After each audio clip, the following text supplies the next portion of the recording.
Physics class.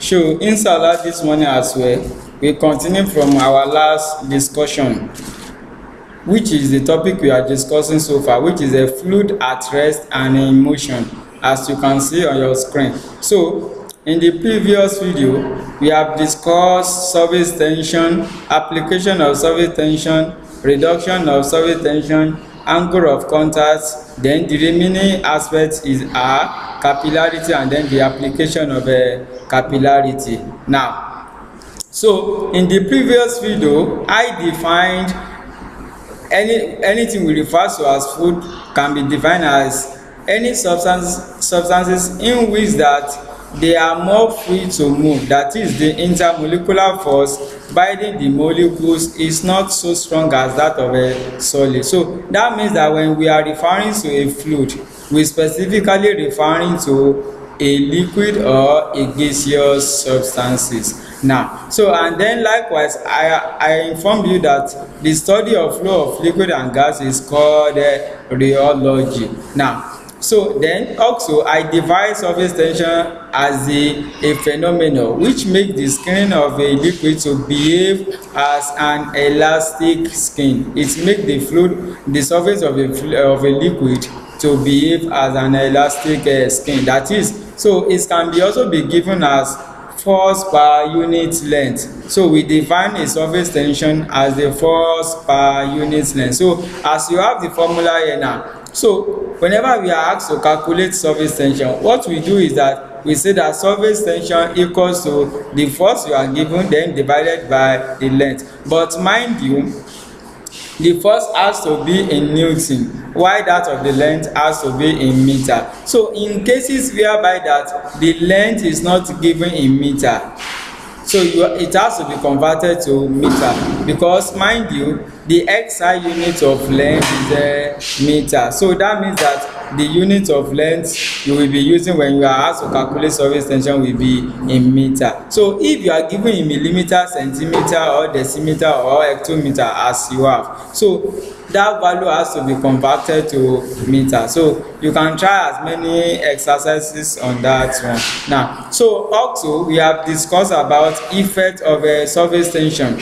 One of the effect of a surface tension is that whenever you put a brush inside a oil or water, you will see that the straps of the brush, they will try to cleanse together. So this is showing that there is a surface tension between what you are doing. Then likewise, it is made possible for some insect to walk over a surface of a liquid. That means that once the surface of the liquid acts as a surface as an elastic skin, some insect can walk through the surface of that surface. And I give you an example. It is not possible for all insects, but particularly for some kind of insect, which example I gave is a water sticker. So they are able to walk over the surface of a liquid or water because that surface acts as an elastic skin, and likewise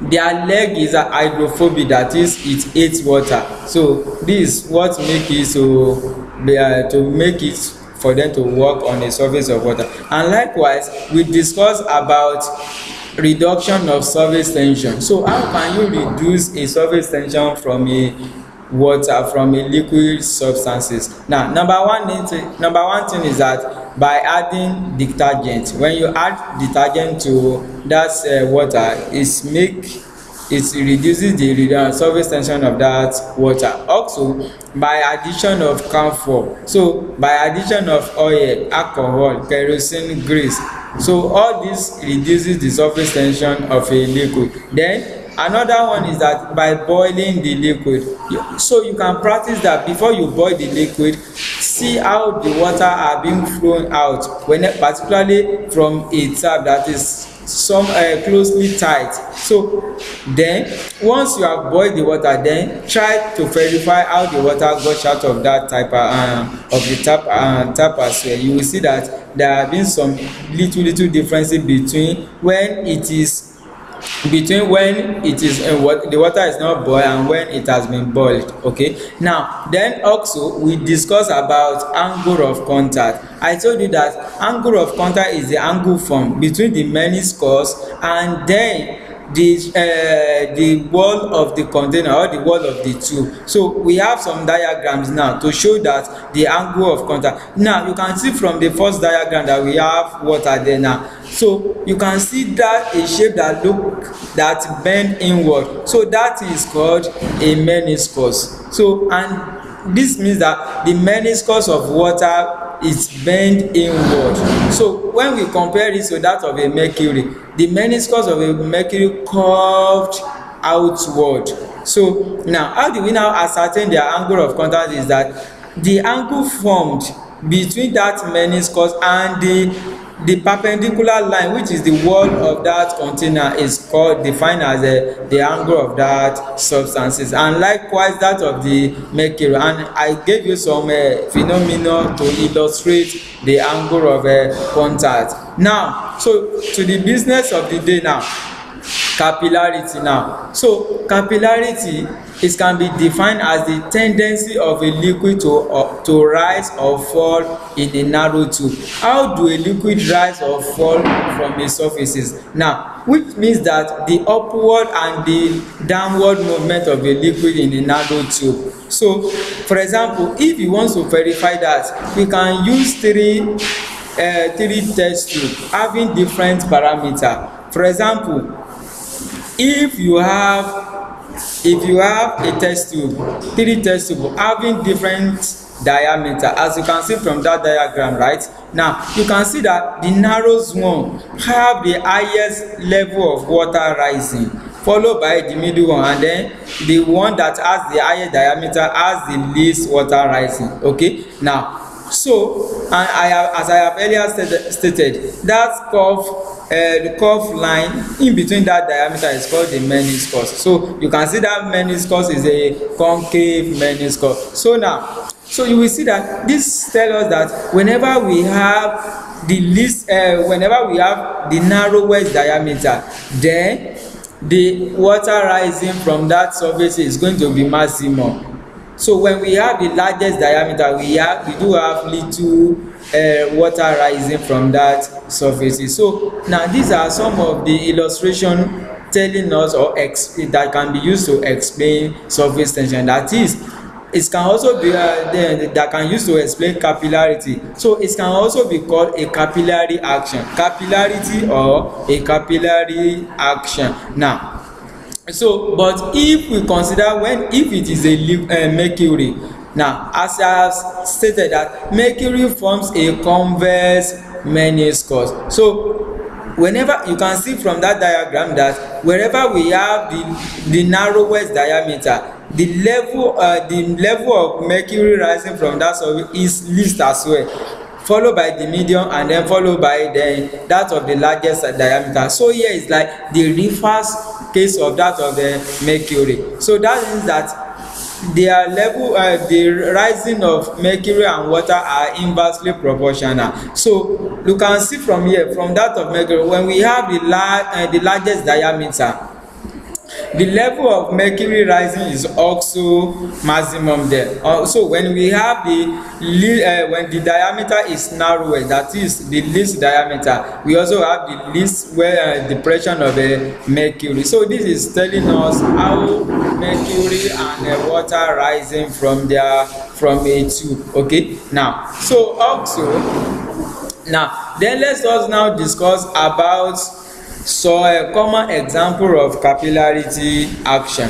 Now, so if you can see water rising from the stem of a plant, how do water rise from the stem? You know, when rain falls, the soil will absorb the water, right? So when the plant and the stems now need the water, so water will now be rising from the root of that plant then to that stem where it is being needed. So the rising of water from that bottom of the which is from the soil to that of stem is one of the capillary action. So either rising or fall of a liquid is defined as a capillarity or a capillary action.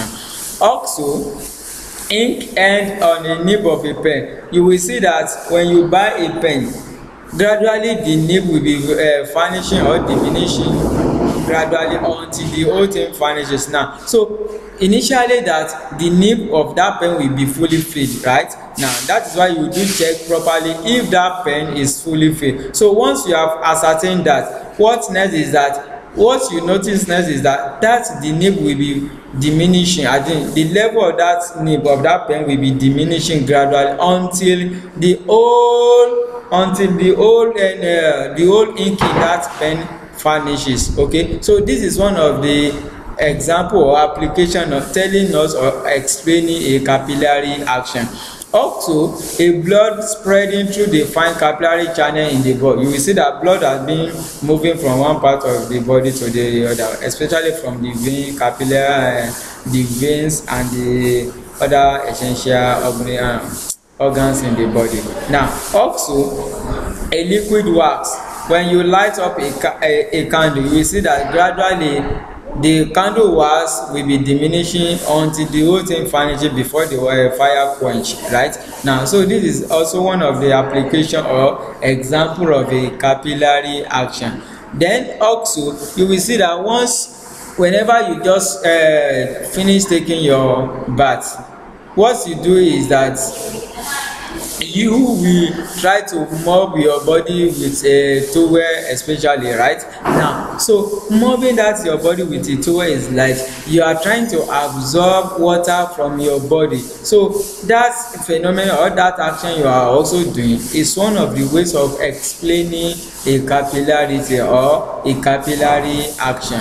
Then also another thing is that the ability of a kitchen towel to absorb spilled liquid is due to the capillary action of the liquid with the fabric of the towel. So these are some of the applications of capillary action or capillarity. So as I have stated, try to know the surface tension, the application of this, and how to reduce the surface tension. So if you are being asked to define a surface tension, for example, what you do is that surface tension can be defined as the force per unit length acting on the surface of a liquid. But furthermore, you can say that it is a phenomenon that can be used to explain